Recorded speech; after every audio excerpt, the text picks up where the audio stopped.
Hey, what's up, everyone out there? Thanks so much for tuning in to another episode of the Addicted Fishing Podcast. It has been way too long since we've been in here, but finally got the OG crew in here, Jordan, Cam, and Marlon, all back in here. It has been a minute. It's been a minute because the weather's been really nice and fishing's been good, so sorry. Exactly. Yeah. We have a hard time coming and recording a podcast when we can go fishing and film. Days are getting longer. I keep missing these little fishing adventures, though. Which ones? What do you mean? Sturgeon. I mean, we went bass fishing a couple weeks ago on the live feed night. Oh, I yeah, missed the live Sturgeon feed day. nights, There's something else that happened. Oh, yeah, you were out. We've You been were over in gone. Oregon guiding and stuff. We've been gone. Springer day, that really sucked. We killed a springer bite with one of our live feeds. That was pretty epic. The guys are getting springers every night. We're like, let's go. No fish caught. Well, what's been going on? What have you guys been doing? You been fishing? What have you been doing? I've been on the road. On the road again and again. I've been traveling and filming and making some more videos for you guys out there on that love that Addicted Fishing YouTube channel. I just got back from Alaska. We were up there for 6 days. I think that was 2 days ago, and it's all blurring together now. But spent 6 days up in Alaska.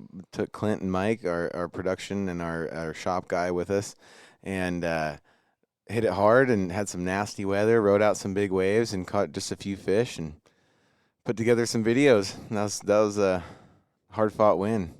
Yeah. It was. It's always tough when you go somewhere and you have these like super high expectations and it doesn't turn out to be what your expectations Well, are. expectation Makes is it hard. killjoy, but in this certain instance, I didn't take anything. It was an all-inclusive guided thing. We were going to help this lodge out and do a little filming for them, and I didn't even take a twitching jig or a twitching rod or a fishing pole at all, for that matter. And so showed up, and we got blown off the ocean a few days and didn't have the option to really go do anything else. And so we were stocking up at Walmart. Going to Walmart, Fred Meyer's, buying fishing gear. Trying to find a addicted twitching jig like no tomorrow. And we did what we could, but the last day we were there, we got some good king fishing and some halibut fishing in the ocean and pulled it all together. But met a lot of cool people up there, a lot of addicted fans up there on the Kenai Peninsula.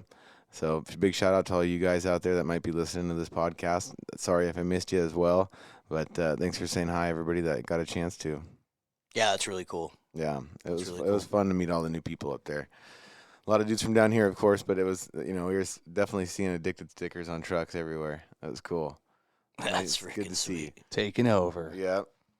That's Well, without spoiling it too much, I mean, so you had typical addicted fashion then, right? So typical go somewhere new, and you guys have seen that in a lot of our videos and a lot of our movies, and go somewhere new and spend some time figuring it out and then Yeah. rally at the end. Yeah, and the one day, probably my favorite day, which is going to sound silly to a lot of you guys out there, was the razor clamming day. We motored 28 miles across the sound and let the boat just get beached by the low tide, which is the weirdest thing. Pictures I've ever were seen. hilarious. That was the weirdest thing I've ever seen in my life. They're like, "Oh, that's what we do," and I'm like, "Your boat's on the side," but just right at the foothills of these giant mountains, out in the middle of nowhere, and played around on a tide. It was just kind of like a little kid day, just hiking around, playing in the mud, giant razor clams, but ate super good that night, and mainly it was just kind of the good camaraderie that made the trip so good. We had Mike and Clint, who'd never been fishing in Alaska, and the amenities were really cool. Had some awesome meals, some good laughs, made fun of each other for 6 days, basically made up for slow fishing. So yeah.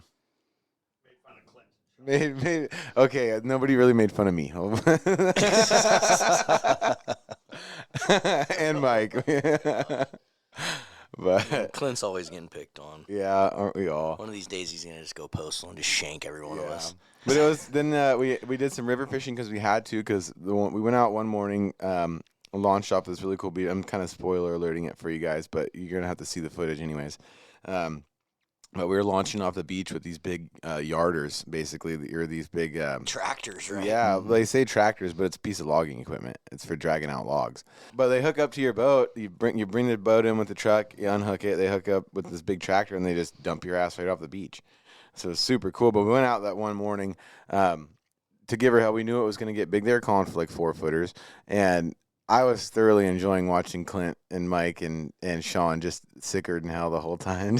And me and the cat. Oh, he was taking suppositories of seasickness medicine, and he took so much seasickness medicine it made him go blind. He couldn't even see one day. He's like, "What's wrong with me? I can't see my phone." But it was because he overdosed on like 4 different kinds of seasickness. So nevertheless, Clint didn't throw up. But Mike and Sean were just yakking the whole time. And it went from like 4 to 6, and then we tried to go 4 to 6 foot waves. And anybody in the maritime industry, when you say 4 to 6, that doesn't sound big, but that's like from normal sea level up 6 more feet, and that's big waves. It's over the top of your boat in a lot of instances. And then as we tried to go out to where we were going to halibut fish at the right part of the tide, it went to like 8, significant 8-footers. You know, like it was. I was having a good time. I was on the back deck, all zipped up with my hood, and we were splashing and going, and we got about a quarter mile. We had to go 10 miles, and we got like a quarter mile. And I hear Mike inside the cab go, when's it like, when can we turn around? Like, when's it bad enough that we turn around? I'm like, don't listen to him, keep going. Like, send it. And we were just water all over the place, and it was really cool. So that was a good experience. But then the next few days we struggled super hard to try to find a king in a smaller river. And this time of year, there's not a lot open up there. We went specifically to kind of ocean fish. And so we spent the next couple of days beating cheeks on foot. Basically did one little short drift on the drift boat, but it was just tough fishing. And in this area especially, there's a lot of pressure, 15, 20 drift boats a day, guys on the bank. The camaraderie was great, as far as like the fishermen, the community of fishermen, everybody is really nice and works together. And you drop anchor in front of somebody back trolling, nobody's throwing fists or nothing. So that was kind of cool to see.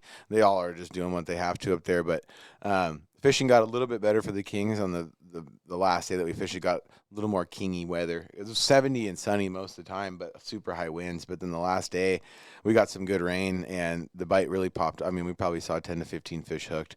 Quite a few of the boats pulled in some nice kings. And then we got one last day on the southern part of the peninsula in Homer where we got out and made her happen. Had the guide's best king day he'd ever had, which was really neat. So we went out there as definitely a team effort, that's for sure. Cool. Can't wait to see it. Yeah, I'm good excited stuff. to see it. See my old stomping ground up there in Nilchik a little bit. That'd be kind of fun. Yeah, I can't wait to see it. Yeah, you guys went with Nilchik Charters, right? Yeah, the Nilchik Charters. We stayed at the Soaring Eagle Lodge, which I'd highly recommend if you're just going to Alaska to be a tourist or just to check it out. Make sure you tell them Addicted sent you. Yeah, tell them Addicted sent you, but check out that Soaring Eagle Lodge. It is really cool spots, little condos, basically little 2 to 3 bedroom houses that are right on this bluff overlooking the whole Cook Inlet. It was a beautiful spot, but go a little later in the year if you're going to fish. Going like late June, July. June, July, yeah. No trout or dollies or anything poking in anywhere? Some of the dollies, there was a few dollies, but most of the trout rivers and all that kind of stuff, I think right now this time you're not even supposed to target the trout. There was some steelhead in the one river that we fished. Didn't really get a chance at them. We were just hands are tied. I went to Walmart and got damn near just bought a little Barbie rod and some Pixie number spoons. 5 spinner. Yeah, I'm like, we just got to do something. I remember Pixie spoons are just for sale everywhere out there. Yeah, but it was just one of those deals where it's kind of caught with our pants down. Really, didn't really have much of an option, and we did our best. And then, of course, you're in that part of Alaska. Everybody's like, oh, no, just floss them. Just go snag. Just go snag. I'm like, yeah, our viewers will love that. Jordan with a 9-foot leader and a piece of yarn. That's what everybody's doing. You know what I mean? That's what even my buddies that guide up there, I'm like, what should I do? And they're like, well, if you don't have any good eggs, probably just try to go floss. And I'm like, no, man, I can't do that. As cool as that sounds, there was no sockeye on the river, so people were directly trying to snag the kings, and I wasn't going to partake in that. So that's where we were. But That's wild. Well, cool. get it done attitude. Alaska fisherman right there. yeah, exactly. Just snag them. Well, what about you, Cam? What have you been doing? Dude, I took a little week off vacation. Been in Florida and then just been grinding up springers and sturgeon seasons and rockfish and kokanee. Has it all been really good? Everything except for the damn springers. Just in full honesty. What was the point of opening the Columbia back up then? I find that interesting. No, so coincidentally, the day that I stepped on the plane to go to Florida was the day that they opened the freaking Lower Columbia again, which I would have really liked to hit some of those first 2 days, and some of the guys got successful. So I got to kind of miss out on that. I'm glad all you guys got to go out there and beat on them a little bit. when I got back, did a couple days over in Channel Harbor, kind of the usual, onesie twosie stuff that's just been the way the world has been. And now the season's opened up again. And the reason why they did it is because they forecast a certain amount of run to go over Bonneville Dam. But when we have our early April fisheries, we only fish 70% of that forecast. And so since it looked like the run was going to come in as projected, they opened it up and gave us that other 30%. Well, look at this. A whole 11 steelhead went over Bonneville yesterday. That's exciting. Yeah, that's the other thing. Like right now, the Columbia man. opened up like May 16th, and man, it's disgusting. It's pretty horrid. It's like May 16th. Normally you could get them good. 1,490 steelhead over Bonneville right now.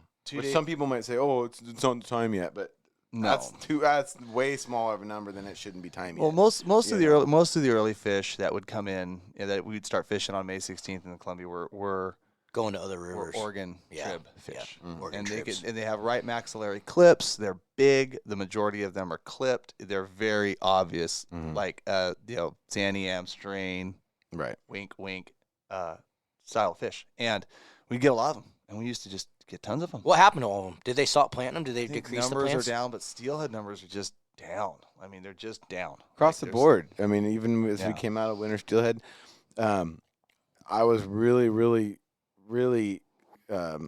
skeptical and like interested to see when I went to Alaska this year for the little stint that I did, and I was wondering because it was so bad from California to to Washington, and all through and through, there was no river that really kicked ass. Even Alaska was terrible. There's just something with the food source, and I say terrible. We got really lucky on our trip and caught good fish, but the day I left, my guys that I was catching fish with every day that we were camping with went to like catching 2 or 3 a day and not seeing more. They weren't just not catching them; they weren't there. And then after hearing about other rivers along the southwest coast of Alaska, same thing. They're like, yeah, it was a pretty poor year. Yeah. And so across the board, I think I was waiting to see that, and it was exactly. I wasn't hoping for it, but it was exactly like I kind of expected. Where whether it's summer steelhead or spring or winter, whatever they're eating, or I'll be interested to see because I know sockeye. I've heard from all the certain Columbia people, River issues all stem from like upriver like losses and stuff. Right, like it's all like bad losses. You still have though big misses in the lower. Oh yeah, where they've there's some decreased. Like think about how many plants they've decreased too. No, yeah, it's death by 1,000 cuts again. Yeah, and that's just the situation we're in. I mean, I've got guys that, I was gone the first week, of the opener, but I always looked forward to them opening the Columbia River and not opening salmon because nobody would go out there, and we'd find a bunch of early, bright, super hot, crazy acrobats, summer steelhead swimming around, and guys that I know their way around that fishery were going out and getting a bite. I mean, getting a bite. It's like, it's just, I don't know, man. It's something we talk about all the time, all the hatchery wild, blah, blah, blah. Yeah. But, a good friend of mine who's been in the industry a long, long time, both these gentlemen have met, was guiding in Southwest Washington 15 to 20 years ago, and exclusively fly fishing guiding. That's how good it was. They didn't gear fish even. And he was on board. I mean, he's right there with the fly fishermen saying hatcheries are bad, all this stuff, push for this. And his main comment on it now is what we tried to do did not work. Yeah, oops. Whatever they thought their science had proven is not working. So we need to go back to the way it was. Because there's not enough habitat you can restore for wild summer steelhead we're talking here. There's not enough habitat to be restored. There's not enough water quality to be restored, and there's just no chance for them. And if we want a fishery, we're gonna have to start. And as you guys, until that time comes, we have to mitigate for it. Yep, and it's time for everybody in the community. You guys can tell how frustrated we are with these issues because this is like the 6th podcast in a row. Right. We just went out. I was actually just going to try to stop Jordan back. Yeah. And we know these issues, but let's talk about some positivity. Okay. The last podcast we did, me and you talked about that the entire podcast. Did we? Yeah. It seems to be a trend. Yeah. It creeps into everything we talk about. It's good to talk about. Yeah, it creeps into everything we talk about, and it's always top of mind. And there is no question. But then you end up in situations like for instance, like this winter, right? When you and I are out chasing, nothing solely but wild steelhead, and you can tell that the run is just not not as strong that as it really could be. And then you look at, you know, like these situations where now we're seeing the summer steelhead, which do rely heavily on hatchery runs to create productive fisheries and abundance, and it's just not there because they're not planting them, and it's just like, okay, that's a double-edged sword. Now we're really getting screwed. Yeah. And it's really showing. It's even going to creep its way into some of our fall fisheries. I mean, shit, 2 days ago, I took and completely deflated and dismantled my raft and just stuck it out in the freaking side yard. I'm like, I'm not even gonna freaking do any kind of summer steelhead fishing this year. It's just, I'm over it. I'll put it together. I need the space to paint. Yeah, I got a week and a half of it over this next week and a half before we leave for Alaska for a third movie. And but you had some spring Chinook though and stuff though too. I would love to say I'm excited, but it's not gonna be easy. Yeah, but like I said, you got but on the flip side of that, the spring, it's weird because like the steelhead's down and things are going there. The spring Chinook are a lot harder to catch in the case of where I'm fishing. You know what I mean? Yeah, but still, you know, it's nice to be able to catch. Well, you can go to where there's some springers. Yeah, exactly. But with that said, there's, you know, they opened the Columbia back up. It looked like we got at least somewhat close to forecast, so they gave us a couple more weeks now. Well, in just that in the Columbia. comment on the going towards the positivity, since we're kind of just on the talking about fishing kick, the numbers for Chinook did jump up another couple hundred fish the last couple of days, but then really went back to about 1,000 fish a day. And the exciting part for most of you addicts out there who have been having a hard time catching anything else, shad went to 21,000. Well, there's a better number in there. There's a real cool number in there that I just noticed because I didn't notice that they were going over 2 days ago, and now they are. The starts with the nest, the everybody, sockies. And it ends with an E. Yep, the sockeyes, which are going to open June 16th on the Columbia, which is the run day we leave. Yeah, I know.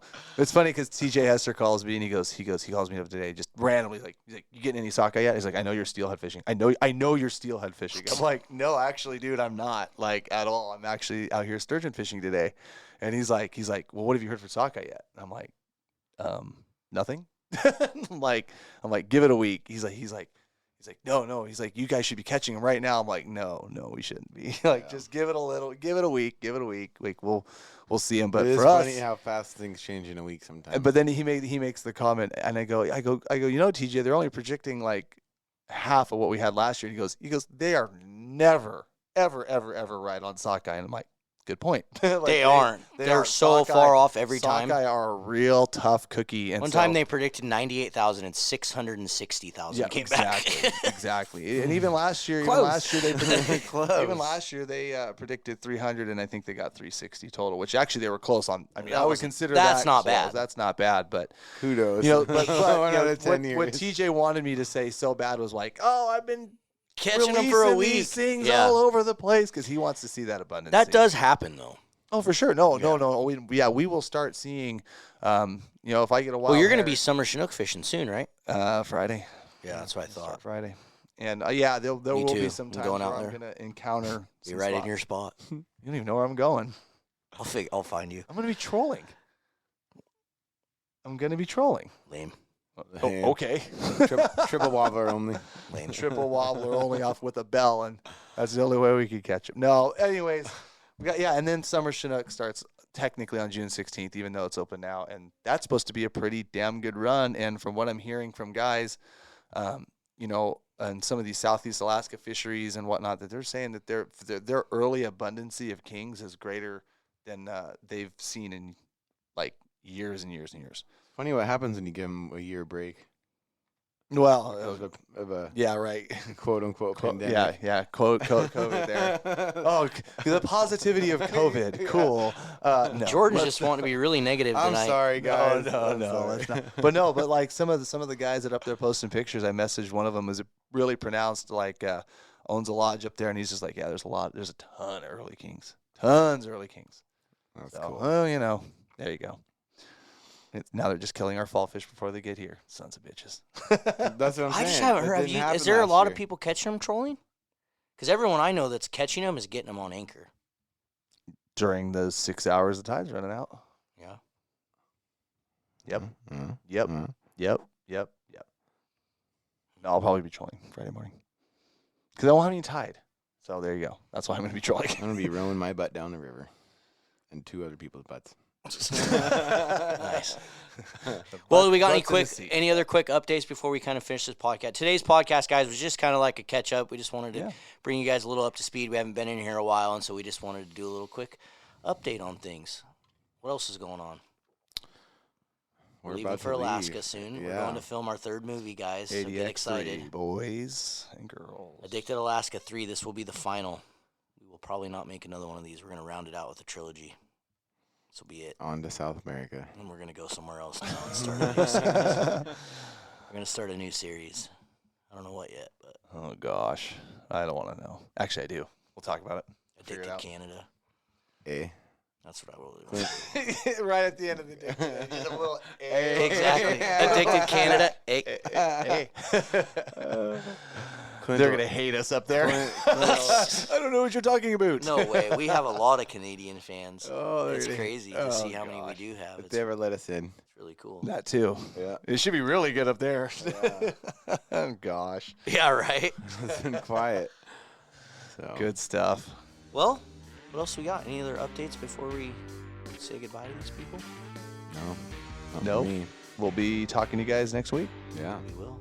All right, everyone. Thanks so much for listening. We'll catch you guys on the next one. See you on the road. Later, boys.